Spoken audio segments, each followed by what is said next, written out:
All right, Susie, thank you for making time to have a conversation with me. I'm, Yes.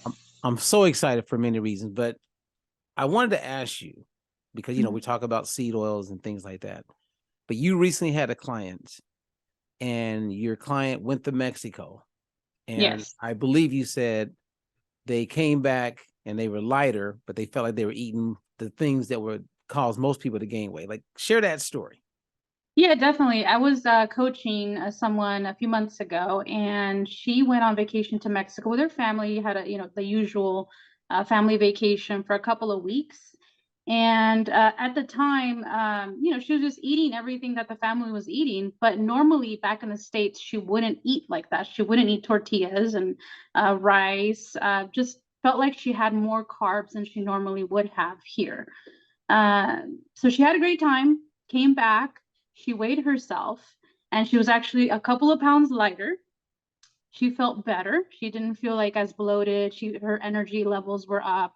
She felt great overall. And we had just had this conversation before she left that we talked about seed oils. So she just was listening to me, but she wasn't really it wasn't really sinking in until after this experience, she realized that what we had discussed was accurate. Because in Mexico, most of the food, if not all the food, is cooked in lard. Right. And so she wouldn't normally eat that way here. She didn't even have lard in her home.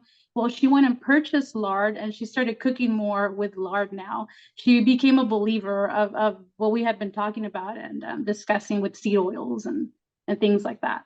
Okay. Now, for those of you who are listening in and we're talking seed oils, Hmm. you can email us, contact us, and we can give you a list of what those things are. But some of the most popular seed oils would be like canola oil, safflower oil, soybean oil.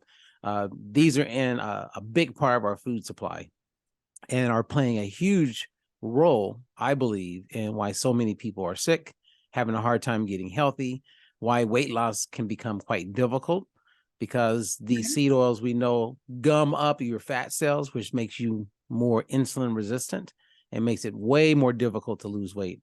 And so, what Susie is telling us is that her client, who's from Mexican descent, right? Yes. She goes back to Mexico. She's eating lard. And a lot of times people are going, I can't believe they're saying eat lard. Yeah, Right. exactly. So she's eating lard, and then she comes back after eating lard, um, and she's lighter.